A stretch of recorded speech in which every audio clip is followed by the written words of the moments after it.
He had ordered men to disappear. He had burned warehouses to the ground to send a message. He had sat across from police commissioners and smiled while they begged.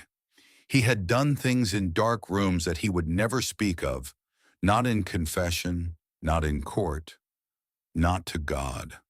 Marco Vitelli was 41 years old, and he had never once in his entire life cried. Not when his father was shot dead in front of him at age 9. Not when he pulled himself up from nothing, street by street, a block by block until he owned the south side of Chicago. Not when his wife left him 7 years ago and took everything warm with her. Not when his best friend and consigliere, a man he had known since the 3rd grade, died in a hospital bed from a cancer that took 8 months to finish the job. And Marco sat in the chair beside him every single night of those 8 months because there was nothing else to do, and he sat dry-eyed through all of it. Marco Vitelli did not cry. But on a Tuesday morning in March, standing in the alley behind a restaurant, he found a folded piece of paper wedged into the rusted drain at his feet. It was soaked through from the previous night's rain. The ink had bled, but the words were still readable. 8 words. I don't want to go home anymore. Please, no name, no address. Just 8 words written in the handwriting of a child. And for the first time in 32 years, Marco Vitelli felt something crack open in his chest. And he didn't know whose it was. He didn't know how it got there. He only knew that he had written almost those exact words himself once, at age 9, the night before everything went wrong. He had thrown his note away. He would not make that mistake again. To understand what happened next, you need to understand who Marco Vitelli was. Not the version the newspapers wrote about, not the version the FBI had in their files, 47 pages thick, most of it speculation, none of it enough to convict. The real version, the one that started long before the empire. Marco grew up in a 2-room apartment on Halsted Street, in a neighborhood where the summers were loud and the winters were brutal, and the men either made it into the outfit or they made it into the cemetery. There wasn't much in between. The kids who grew up on his block understood this early. They understood it the way children understand all permanent things. Not through being told, but through absorbing it slowly from the air around them, from the way their fathers came home at night, from the way their mothers stood at windows looking at nothing. His father, Sal Vitelli, ran numbers for the Carvano family. Not a boss, not a captain. A working man who wore the same jacket every day and came home smelling of cigarettes and someone else's fear. Sal was not a bad man. He was a tired man. There is a difference. And though it doesn't always feel like one when you're 9 years old and hungry, and your father has already been drinking since noon. Marco had one memory of his father being gentle. One. He was 7. It was a Sunday. His father had taken him to the lakefront, just the 2 of them, and they sat on the concrete wall and ate hot dogs and watched the sailboats. His father put his arm around him and said, "Marco, you and me, kid. That's all that matters." Marco carried that memory the way you carry a stone in your pocket. He could feel the weight of it whenever he reached in. The exact temperature of the concrete under his legs, the smell of the mustard, the way the lake looked gray and enormous and indifferent and beautiful all at once. He thought about that Sunday more times than he could count. 2 years later, Sal was shot outside a bar on South Morgan Street. Wrong place, wrong disagreement, wrong night. The bullet was meant for a man named Ricci who owed money. Sal had just stepped out for air. He was standing there, breathing the night in, and then he wasn't standing anymore. Marco stood at the funeral and did not cry because his uncle Dino put a hand on his shoulder and said, "Men don't." He was 9 years old and he believed him. He believed him for 32 years. After Sal died, the Carvanos did the right thing. They took care of the widow and the boy. This is a thing people misunderstand about that world. There is a code that is ruthlessly applied when it suits the powerful and genuinely honored when it costs them something. Sal's death cost them nothing. Taking care of his family cost very little, so they did it. Marco's mother, Rosa, received a monthly envelope. The bills were paid. Food was on the table.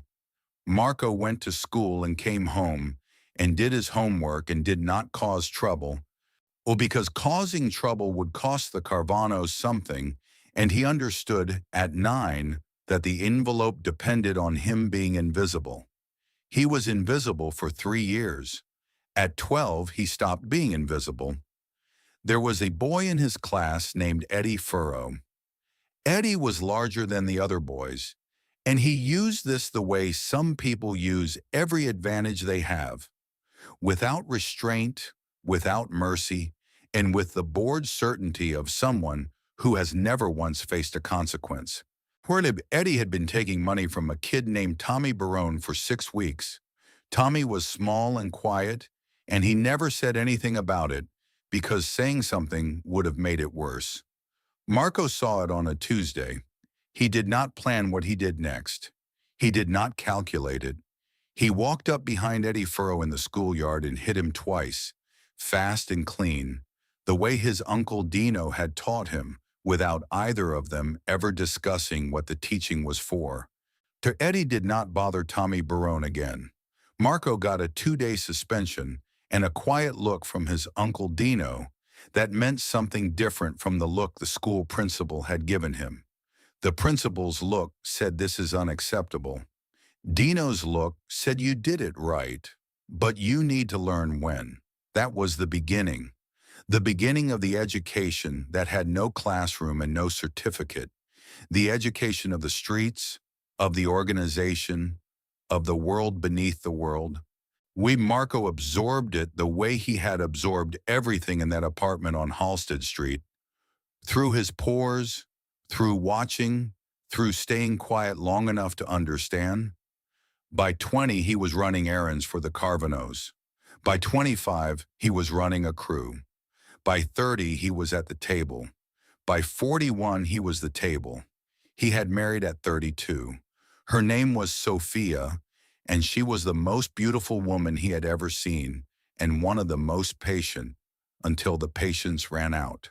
She had known what she was marrying. She had not known how completely it would consume him.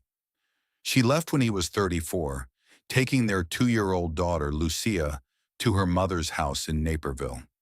The divorce was handled quietly. Marco gave Sophia everything she asked for and several things she didn't know to ask for. He paid for the house. He paid for Lucia's school.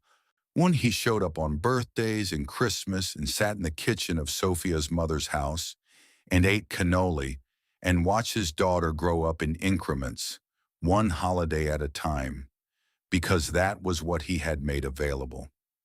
Lucia was 9 now. She called him Daddy when she saw him and drew him pictures that he kept in a drawer in his penthouse, the only drawer he always knew the contents of.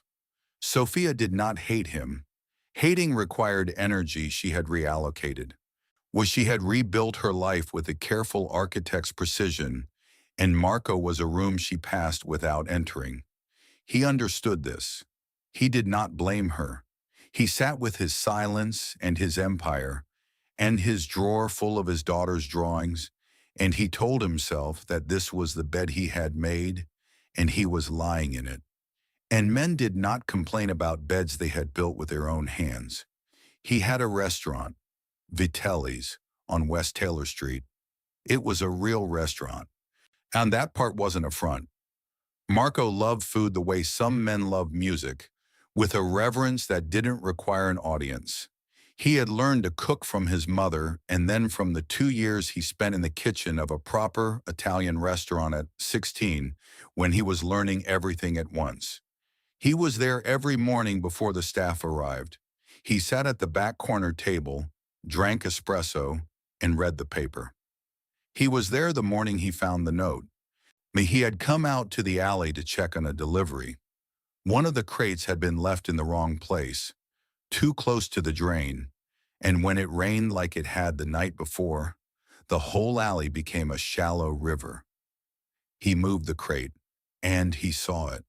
A piece of paper folded twice, pale blue, the kind torn from a school notebook, wedged into the gap at the top of the drain, as if someone had placed it there deliberately, tucked in, not thrown, hidden, but not too well. The way a child hides something when they want it found, but are too afraid to hand it over. Marco picked it up.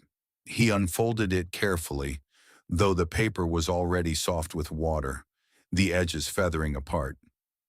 "I don't want to go home anymore. Please." He stood in the alley for a long time. The morning light was gray and thin. A pigeon moved along the opposite wall. Somewhere 2 blocks away, a truck was backing up, the beeping steady and indifferent. Marco looked at the note. The handwriting was careful. The letters were large and pressed hard, the way children write when they are concentrating, when every letter matters. The P and please had been gone over twice. You could see where the pen had traced back. Whoever wrote this had meant it. He folded the note and put it in his jacket pocket. He went back inside. He sat at his table. He drank his espresso. He did not read the paper. In the alley behind Vitelli's ran between West Taylor Street and the service road behind it. On one side was the restaurant.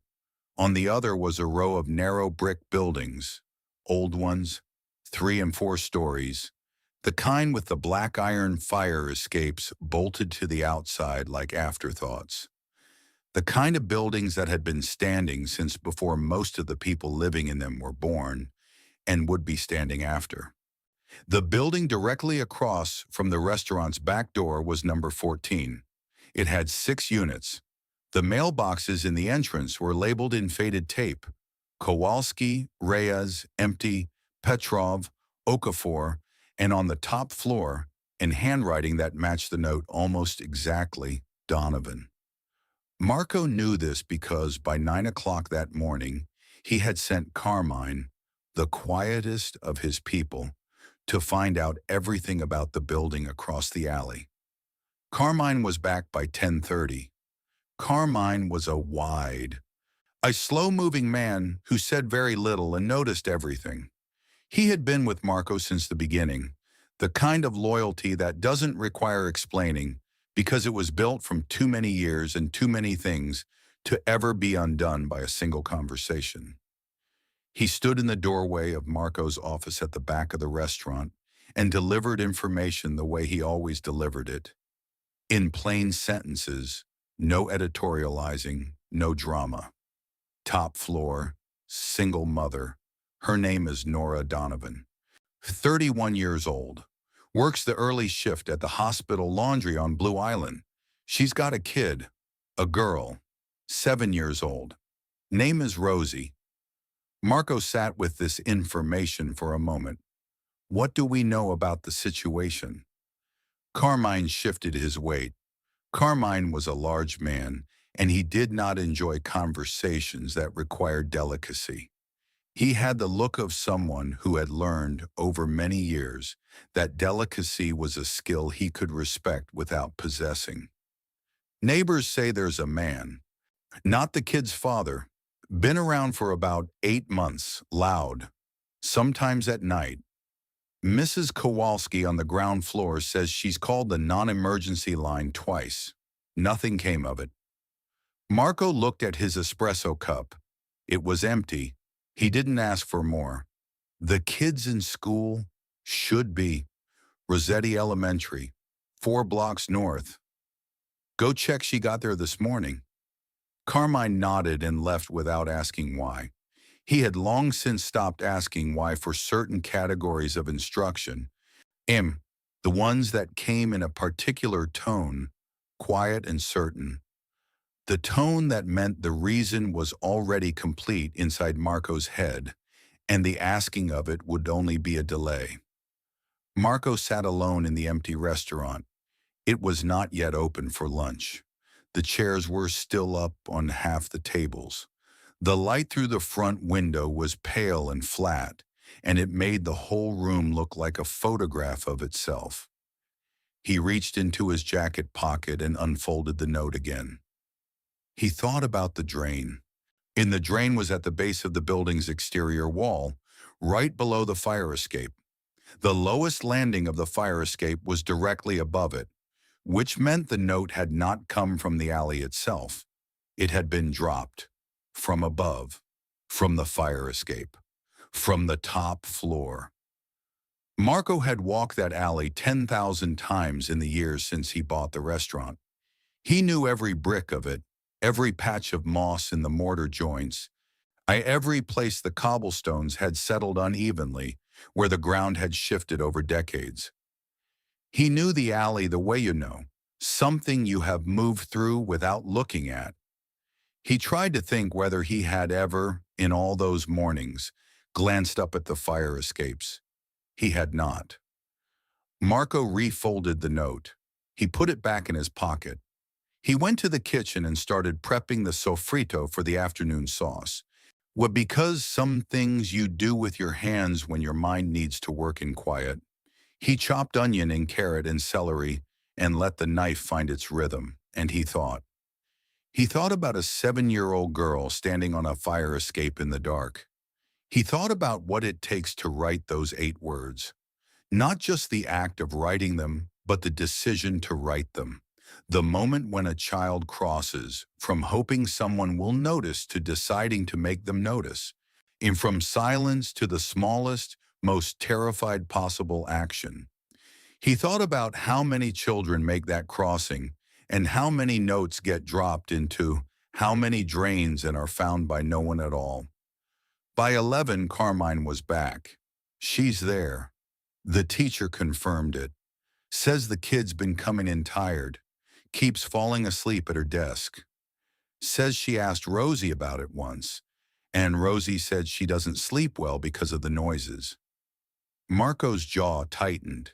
He kept cutting, and the teacher reported it. She filed something last month. Social services visited the apartment. Nora told them everything was fine. The man wasn't there that day. They closed it. Marco set the knife down. He understood why Nora had told them everything was fine. He understood it completely, not because he had studied it, but because he had seen it more times than he could count in the neighborhood he grew up in the building across from his childhood apartment. In the women who answered the door with their hair covering one side of their face and their voices very, very steady. You tell them everything is fine because you have calculated with the cold arithmetic of someone who has no margin for error, that telling them it isn't fine will make it worse. The man leaves for a day and comes back. Social services closes the file. And now the man knows. And now the man is angry. And now the fine you told them about has a consequence attached to it that you will pay alone. Marco had seen that calculation play out on enough faces to know exactly what it looked like. He had never intervened in it. Not directly, not personally. He had looked at it the way everyone around him had looked at it, as a thing that was not his category of problem, a thing that belonged to a different jurisdiction of human suffering. He set the knife down. In his 32 years, he had done things he could not take back. He had made decisions that cost people everything. He had justified it in the language of business, of territory, of necessity, the vocabulary of men who build empires on other people's pain. He had never, not once, targeted a child. That was the one line he had held. But holding a line was not the same as drawing one. He had held the line by looking away. And this note, this small, rain-soaked, or desperate little note, was evidence that somewhere in the radius of his world, in the alley behind his own restaurant, a 7-year-old girl had looked out from her fire escape and dropped a piece of paper into a drain and hoped that someone, anyone, would find it. She hadn't known whose drain it was. She just hoped. Marco picked up the knife. He went back to cutting. But inside his chest, something that had been pointed in one direction for a very long time was turning, slowly, towards something it had not faced in years. "Find out his name," he said when Carmine appeared again in the doorway. The man. Carmine already knew what that meant. He nodded and left. Rossetti Elementary let out at 3:15. Marco was there at 3 o'clock. He had changed out of his restaurant clothes into something less conspicuous. Dark trousers, a gray jacket, no tie. He stood on the opposite side of the street, under the awning of a dry cleaner that was closed on Tuesdays. But the awning was green and faded, its fringe missing in patches, the kind of detail that tells you a business is surviving but not thriving. Marco leaned against the wall and watched the school entrance. He did not know what Rosie Donovan looked like. He only knew what Carmine had told him. 7 years old. Red hair. Top floor apartment. At 3:18 the doors opened, and the children came out in a wave. Backpacks and noise, teachers at the edges like border collies, and parents clustering at the gate. Some of the parents had the look of people who had rearranged their whole afternoon for this moment. Others had the distracted look of people checking phones, performing attendance. Marco watched. Most of the kids came out in pairs or groups, the self-organizing social architecture of children who have had months to sort themselves. A few stragglers. A boy who ran ahead and tripped on the uneven sidewalk and got up without crying, checking quickly to see if anyone had seen. 2 girls sharing earbuds from a phone. A group of 4 who were already replaying some argument from the day, gesturing widely, each of them certain. And then, near the back, a small girl with red hair. She was walking alone. Not the way children walk alone when they are independent and confident, when the solitude is chosen. The other way. The way that means no one is waiting, no one is looking for you in the crowd, and no one's face will change when they see you coming. She had a green backpack with a cartoon frog on it, one strap hanging off her shoulder, as if she had shrugged it on quickly and not adjusted it. She was wearing a jacket that was slightly too big, the sleeves rolled up twice at the cuffs. Her red hair was in a ponytail that had mostly come loose. She walked with her head slightly down and her hands tucked into her pockets. She was not looking at anything in particular. She was looking at the ground with the focused attention of a child who has learned that looking at nothing is safer than accidentally making eye contact with the wrong person. She looked like a child who had learned to take up as little space as possible. Marco knew that walk. He had walked that way himself at her age, along these same kinds of streets. He had learned to make himself small so that nothing would land on him, so that he would pass through a space without registering in it. He had learned it from the same teacher that Rosie had learned it from. Fear, the particular, patient, domestic kind. He watched her turn north on the sidewalk toward home.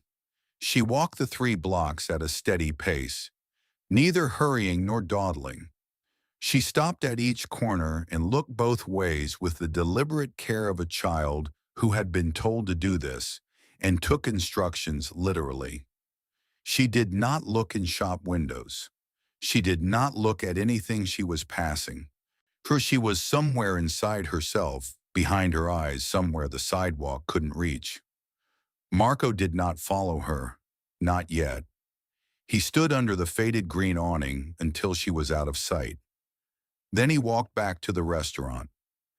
He went in through the front, nodded at the lunch staff who were resetting the room, and went to his office. He sat at his desk. He did not look at the papers on it. He sat with the picture of Rosie in his mind. The dropped strap, the too big jacket, in the particular angle of a head that has been trained by circumstance to stay down.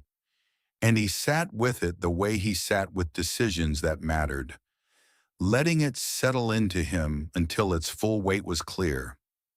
That evening, he sat at the back corner table after service, alone, the way he did every night when the last cook had left and the kitchen had gone quiet. He poured a glass of Barolo. He did not drink it. He had the note on the table in front of him. He thought about his father. He thought about the Sunday at the lakefront, the hot dogs, the gray, enormous lake. You and me, kid. He thought about the funeral 3 years later, and his uncle's hand on his shoulder, and the 4 words that became the architecture of everything that came after. Men don't. He thought about what it cost to follow that instruction, what it had stripped from him year by year, like a tax paid in feeling. He thought about the chair beside the hospital bed where his friend Nico had died. I'd 8 months of chairs, 8 months of Marco sitting dry-eyed in fluorescent light, holding a man's hand through the kind of pain that should have broken something open, and nothing breaking because there was nothing left to break that way. He thought about Lucia's drawings in the drawer upstairs. He thought about Rosie. He thought about a 7-year-old girl on a fire escape in the dark, in a too big jacket, and writing a note that no one was supposed to find and dropping it into a drain and hoping, just hoping. No plan, no strategy, no leverage, no ally, no system, no adult in her corner. Just the last thing a person does when every other option is gone. The wine glass was still full. Marco picked up his pen and turned the note over. He wrote on the back. Then he stopped, tore it up, and got a fresh sheet of paper from the drawer. He wrote the reply 3 times before he got it right. One, not because the words were hard to find, but because they needed to be exact. They needed to carry 2 things at once: that he was real and could be trusted, and that he was asking nothing in return. Those 2 things are harder to say simultaneously than they sound. The final version read, I found your letter. I'm the man who owns the restaurant across the alley. You can trust me. If you need help, drop another letter here. I will always check. You are not alone. Asterisk, asterisk, M asterisk. He folded it twice. He put it in his jacket pocket. He sat there a while longer with the untouched wine. Men don't. He thought that maybe his Uncle Dino had been wrong. Not maliciously, just wrong in the way that instructions passed down through generations of pain are often wrong. Not lies exactly, but adaptations that suited the conditions they came from and were handed on without examining whether the conditions had changed. His Uncle Dino had grown up in a world where feeling was a vulnerability that got you killed. The instruction was protective. It was a piece of armor that had kept Dino alive. But armor is only useful when you're in a fight. Marco had been in a fight his entire life. He had worn the armor until it had fused to his skin, and he couldn't tell anymore where the armor ended and he began. He looked at the 8 words on the table. I don't want to go home anymore. Please, he thought, what kind of bravery does it take at 7 years old to write those words and let go of them? More than he had ever managed at 41. He took the note and went to bed. He placed his reply in the drain before sunrise the next morning. He crouched in the alley in the gray pre-dawn when the street was quiet and the only sound was the city settling into the new day. and he tucked the folded note into the gap between the iron grate and the concrete lip. Tree is the same gap where hers had been wedged. Then he went inside. He made espresso. He waited. He did not know if she would see it. The fire escape was 3 floors up and the drain was directly below the lowest landing. But there was no guarantee she looked down at the drain specifically or that she would spot a folded piece of paper in the gap. He had considered this problem and had placed it as visibly as he could while still keeping it tucked in enough to survive a breeze. He waited 3 days. He checked the drain every morning before anyone arrived. Each morning it was unchanged.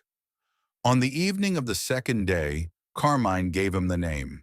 Danny Holt. He's nobody, boss. He's got a record. Assault twice, disorderly conduct, a possession charge from 8 years ago that got pled down to nothing. He works occasionally. Construction, cash in hand. He's been at the apartment most evenings this week. Marco absorbed this without changing his expression. Does he know about us? Does he know whose alley that is? I don't think he thinks about it. He's not that kind of problem. He's just a man who doesn't know when to stop. The worst kind, Marco said. Carmine agreed with his silence. Marco did not send anyone to Danny Holt. He had made this decision already and he sat with it now, testing it. It would be easy. 2 words and the problem would resolve. Danny Holt would be persuaded to leave, and he would leave. Anna and Nora Donovan and her daughter would be safer. But Marco had been in this business long enough to know the price that safety came at when it arrived on those terms. The debt was invisible at first. It announced itself later in the way people flinched when they saw you, in the way gratitude curdled when it couldn't be repaid, in the way someone who has been rescued by force spends the rest of their life aware that the hand that saved them could at any moment make a different decision. He would not do that to a 7-year-old girl. He would not do it to her mother. On the morning of the 3rd day, he checked the drain. His note was gone. In its place was a new one. Pale blue paper, the same notebook. 6 words. How do I know you're safe? Marco sat at his table for a long time with those 6 words in front of him. She was 7 years old. 7 years old, and she was asking the right question. She was not accepting the first answer. She was not blindly grateful. She was applying a 7-year-old's logic to an adult problem and arriving at exactly the correct first question. He thought about that. He thought about what it took to learn that question at 7. What it took to already know at 7 that safe is not a thing you assume about a person. That safe is something you check. He wrote back that afternoon. You don't, not yet, but I will prove it. Every morning I will leave something in this spot so you know I checked. Something small. So you know someone is looking out for you. You don't have to do anything. You don't have to write back. Just know you're not alone. The next morning he left a wrapped caramel from the restaurant's dessert tray. The good ones, made in-house by his pastry cook, wrapped in gold foil. He didn't know if she took it. The morning after that, he left a small, folded origami bird. He had spent 40 minutes the previous night watching a tutorial on his phone, folding and unfolding a square of paper at his kitchen counter. The first 3 attempts were bad. The 4th was acceptable. He left the 4th one. The day after that, a note. The soup today was tomato. I saved you a bowl if you want it. He did not know if she was taking the things. There was no way to confirm it from the alley without watching, and watching would change what the alley was. And so he left the things, and he trusted that she was checking the drain and either taking them or choosing not to. And either way, she knew someone was putting them there. Until the morning he found, tucked next to where he had left a small package of pasta, tied with kitchen twine, a folded piece of pale blue paper. My name is Rosie. The soup sounds good. I like tomato. Over the next 2 weeks, the drain became a postal system. Marco arrived before sunrise each morning. He left something small, a note, a wrapped sweet, once a tiny illustrated card about birds that he found in a shop on Michigan Avenue and bought without fully understanding why. He read the paper over his espresso, and when something seemed worth sharing, he wrote a sentence about it on a scrap and tucked it in. Rosie's replies were intermittent and came at no predictable schedule. She did not reply every day. Some days she only took what was there, and some days she left nothing, and he understood she was telling him she had seen it, she had read it, she was still there. He learned about her in pieces. He learned she was in second grade, but reading at a level her teacher said was more like fourth. He learned she loved horses and had a library book about wild mustangs that she had renewed 3 times. He learned she had a friend named Destiny who was her best friend, but who had recently done something Rosie described as a bad decision, which she declined to elaborate on. He learned she was afraid of the dark, but only the dark inside closets, not the dark outside, which she said was different, because outside the dark had stars and streetlights and was at least honest about what it was. He turned that one over for a long time. And the dark outside is at least honest about what it is. He thought about how much philosophy is contained in a 7-year-old's observation when the 7-year-old has had reason to think about it. He left a note one morning that said, "I think you're right about the dark. Outside dark is honest. Inside dark pretends to be something else." Her reply 2 days later, "Exactly, you understand." He did not know how to tell her what it meant, at 41. It to be understood by a child through a gap in a drain cover. He did not try. He just left the next morning's offering and kept going. He thought about Lucia, his daughter, 9 years old in Naperville, drawing pictures of cats and horses and the house she wanted to live in someday. He called her on Thursdays. The conversations were short and warm and left him with a feeling he didn't know how to describe. Something between joy and grief, the feeling of touching something precious through glass. He had made different choices with Lucia. He had told himself this was protecting her, keeping his world away from hers. He understood now, standing in the alley in the dark before sunrise, that keeping his world away from hers had also meant keeping himself away. That the distance he had put between them was not a wall around her, but a wall he had built in himself, because it was easier than learning how to be present without armor.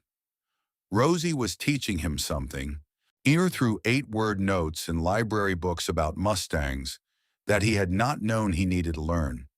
He met Nora Donovan on a Friday, not in the way he had expected, not carefully arranged, not on his terms. He was coming out the back of the restaurant at 7 in the morning, and she was on the fire escape above the alley, 3 floors up, in a hospital scrub top and jeans, and she was looking directly at him. She had clearly been watching him for some time. She had clearly figured it out. She was not small in the way that people describe women to make them sound fragile. She had the build of someone who had done physical work their whole life, broad shoulders, sure hands, the posture of a person who has learned to hold themselves up without anyone's help, because the alternative was falling. She had dark circles under her eyes that had nothing to do with last night and everything to do with the last several years.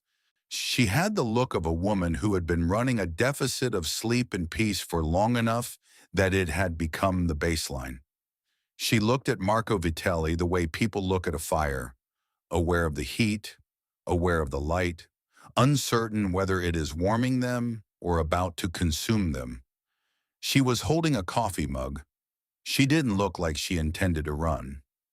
"You're the one leaving things in the drain," she said. Not a question. She had already decided it was him. She had watched him come out of the restaurant, and she had confirmed what she already knew. Yes. Why? Marco had prepared an answer to this question. Something measured, something that would not frighten her or create an obligation or sound like the beginning of a negotiation, which was the shape most conversations took in his world when they opened with why. What came out was different, because she asked for help, and she was the only person in the alley brave enough to do it. Nora was quiet. She held the mug with both hands.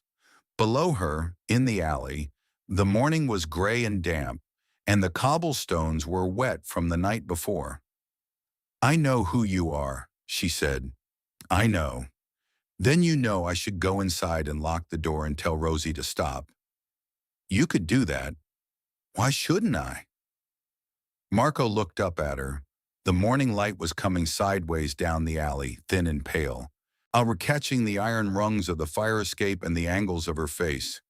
"Because I'm not going to offer you anything that puts you in debt to me. I'm not going to ask for anything in return. I'm not going to make you need me. I found a note and I answered it, and that's the whole of what I want to do here." Nora studied him. The coffee mug steamed faintly in the cold air. "And Danny," she said finally. "His name, just like that." She knew he knew. She had decided to say it first, or to put it on the table between them before he could use it. "That's yours to handle. I will not touch him without your permission. I will not make that decision for you." The fire escape creaked slightly. Somewhere above them, a window opened and closed. "The soup," Nora said. She actually wanted the soup. A pause. "She told me about it. She didn't tell me who left it. I guess she didn't." "She's been sleeping better," Nora said, and her voice changed on those words, got smaller. The way voices do when the thing being said costs something to admit, for the first time in months, because she thinks someone is watching the drain. Marco said nothing. There was nothing to say that the silence didn't say better. "That's a lot of power to have over a child," Nora said. "I know." "What do you do with that kind of power?" Marco looked at the drain, at the alley, at the morning. "I've spent my whole life answering that question wrong," he said. "I'd like to try answering it right, just once." Nora studied him for a long time from the fire escape. She was weighing something, not just him, everything. The calculation that a woman in her position runs every time a new element enters the equation, the fast, cold arithmetic of risk and trust and consequence, and which way the needle tips when she puts the full weight of her life on it. "Friday dinner," she said finally. "We eat at 6. Don't bring anything. Don't send anyone ahead. And don't make it a thing. Just come to the front door and knock." She went back inside without waiting for his answer. Marco stood in the alley in the morning light. A pigeon landed on the cobblestones 6 feet from him and regarded him with one orange eye. He looked at the drain. He breathed. He thought, "She didn't ask me if I was dangerous. She already knew. She invited me anyway." And that was somehow the most frightening and the most important thing that had happened to him in years. And the apartment was on the top floor and it was small. Marco was used to space, to rooms that didn't require turning sideways, to ceilings that didn't feel like they were making a decision about you. His penthouse had 12-foot ceilings and a kitchen that 2 professional chefs used twice a week to prepare his meals. It had floor-to-ceiling windows and a view that included most of the South Side. The Donovan apartment was the opposite of all of that in every measurable way. The ceilings were low enough that Marco noticed them with his body before he noticed them with his eyes. The kitchen was barely large enough for 2 people. The hallway from the front door to the living room was 6 steps, and yet the moment the door opened and the smell of garlic and something baking reached him, he felt something loosen in his chest that he had not known was tight, something he didn't have a word for. The sensation of a room that was inhabited, genuinely lived in, and with the particular warmth of a place where meals are made from scratch, and children's drawings are taped to the refrigerator, and the plant on the windowsill is struggling, but no one has given up on it. Rosie opened the door. She was smaller than he expected, not smaller than he knew she was. Carmine had given him dimensions, approximate weight and height for a 7-year-old, but smaller in person. The way people are always somehow more specific and real when you see them with your own eyes rather than as a fact on a report. Red hair in 2 uneven braids, a t-shirt with a horse on it, a smudge of something purple on her left wrist that she did not appear to have noticed. She looked at him with the absolute directness of a child who has learned to read situations fast, to figure out quickly whether a new adult is a threat or not. She was running the calculation. As he could see her running it, she looked at him. He looked at her. "You're M," she said. "I'm Marco. I'm Rosie. You're bigger than I thought. You're smaller than I thought." She considered this. Then she stepped back to let him in. The decision had been made. The apartment had photographs on the walls. Not expensive ones, printed at the pharmacy, tucked into cheap frames, but there were many of them, and they made the room feel inhabited in a way that no professional decorator could replicate and no amount of money could buy. There were photographs of Rosie from infancy to now, each one marking a stage: a haircut changed, a tooth lost, a school uniform appeared.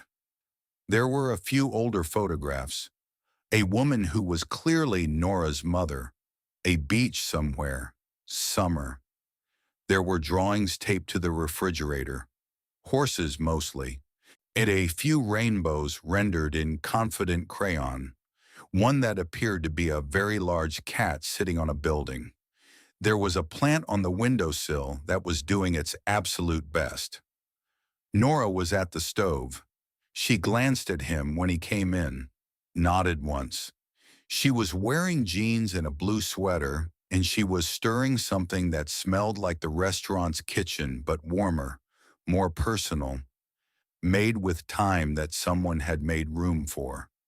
"Sit anywhere that fits you," she said. "Rosie, take his jacket."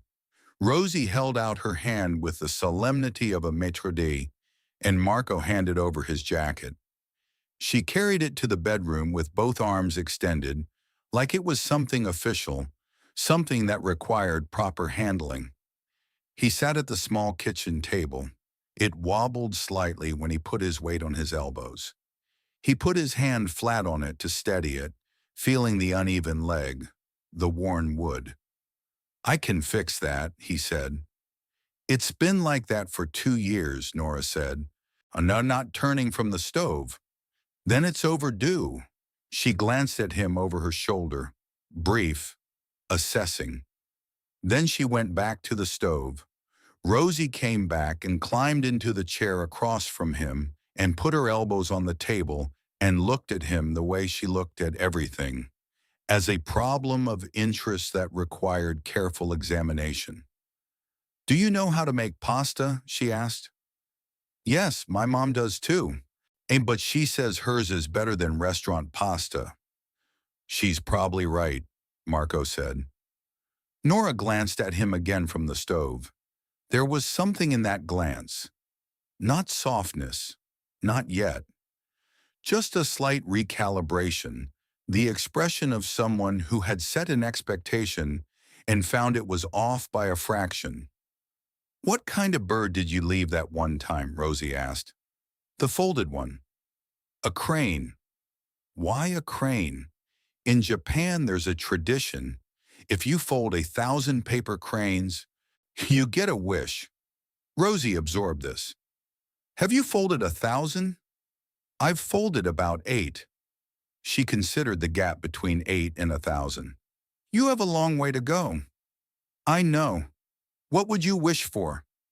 Marco looked at her across the small wobbling table. I'm still figuring that out, he said. Rosie accepted this as an honest answer. She unfolded her arms and reached for the glass of water that had been set out for her, and she drank it with the matter-of-fact thirst of a child who had been running around and had not paused to address it until now. I'd wish for a horse, she said, setting the glass down. Not a real one. We can't have one here. But one I could visit, somewhere nearby where I could go and it would know me. That's a good wish. I thought about wishing for everything to be better, Rosie said. But that's too big. A wish needs to be a specific thing, I think. Otherwise, how do you know when it's happened? Marco sat with that for a moment. That's very wise, he said. I read it in a book. Nora set the pot on the table. Pasta, she said simply. They ate.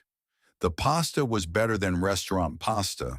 Not technically, not in any way he could have argued in a professional kitchen, but in the way that food is always better when it's made by a person who is making it for a specific person in a specific room.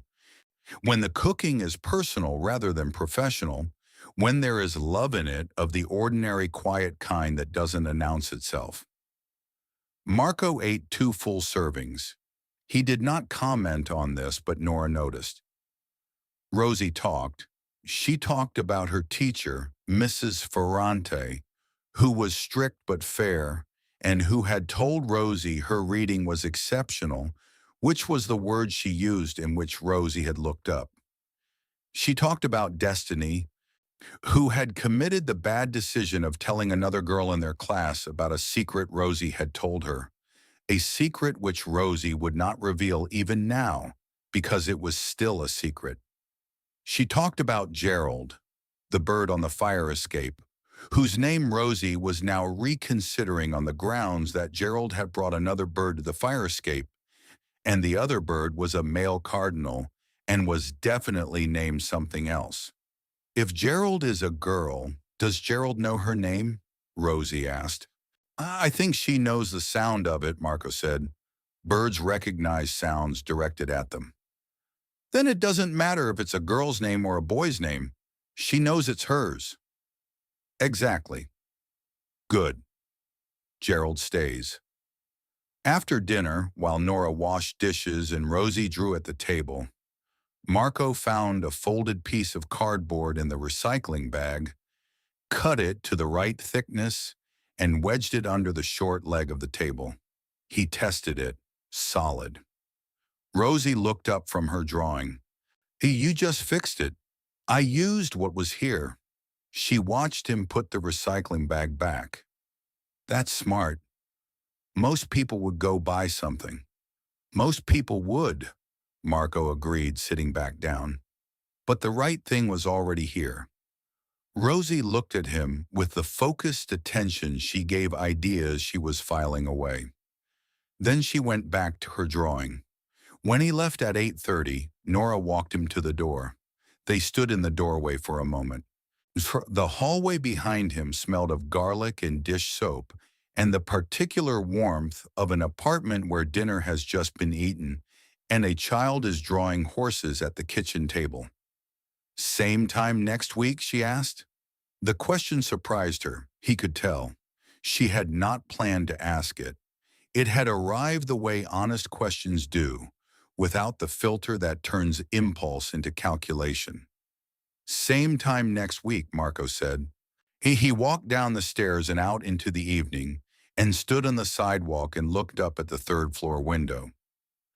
The light was on. In the window, small and backlit, Rosie appeared.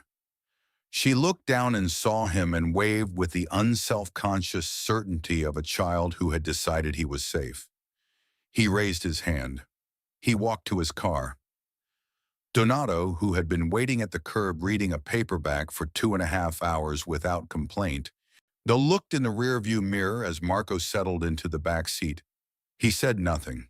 He had been driving Marco for 11 years and he had learned which silences to honor. But Marco caught his own face in the rearview mirror before Donato pulled out. He barely recognized it. The second Friday, Rosie opened the door holding the library book about Mustangs and immediately began explaining the migration patterns of wild horses in Nevada before Marco was fully inside the apartment. He sat on the couch and she sat next to him and showed him the photographs with the authority of an expert and the enthusiasm of someone who has been waiting for an audience willing to receive information at full volume. Nora appeared from the kitchen with 2 glasses of water and observed this with an expression that was almost a smile, careful enough to be ambiguous, but present enough that Marco noticed it. And after Rosie went to bed, a negotiation that took 20 minutes and involved 2 extensions granted by Nora and 1 firmly denied, Nora and Marco sat at the kitchen table with coffee and the comfortable quiet of people who are finding that they can exist in a room together without effort. She doesn't do that with everyone, Nora said. She was looking at the table. The horse books. She doesn't usually bring them out. Why not? Because she's had people laugh. Nora wrapped her hands around the mug. Not cruelly, just that particular adult way of laughing at children's enthusiasms that seems harmless, but lands like something else. Marco thought about that. I didn't laugh. No, she looked at him. You asked what the average herd size was. I wanted to know. I know you did. She paused. That's why she trusts you. Marco looked at the mug. I have a daughter, he said. He had not intended to say it. It arrived the way honest things do when you've been in a room long enough for the careful version of yourself to relax. Nora looked at him. She's 9.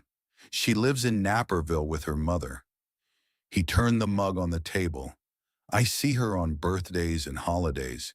She draws me pictures. What does she draw? Cats, houses, a recurring character she calls the big blue dog who appears to be solving mysteries. Nora was quiet for a moment. Then, does she know about you? What you are? Not the details. But children understand the shape of things. She knows I'm different from other fathers. He paused. I told myself for years that keeping her away from my world was protecting her. I understand now that it was also protecting me. It was easier than being present in a way that required me to be different. Nora looked at him for a long time. That's a hard thing to see about yourself, she said. Rosie helped me see it. She does that. Nora's voice was quiet. She's been doing it her whole life. She sees things and names them with the absolute confidence of someone who hasn't yet learned that honesty makes people uncomfortable. She paused. I keep waiting for her to learn it. What if she doesn't? Then she'll either change the world or spend her whole life bruised by it. Nora looked at the table. I'm hoping for the first one. The third Friday, Marco arrived to find Nora at the table with a folder in front of her, dense with papers. She looked at him when he came in with an expression he had not seen on her face before. Not fear.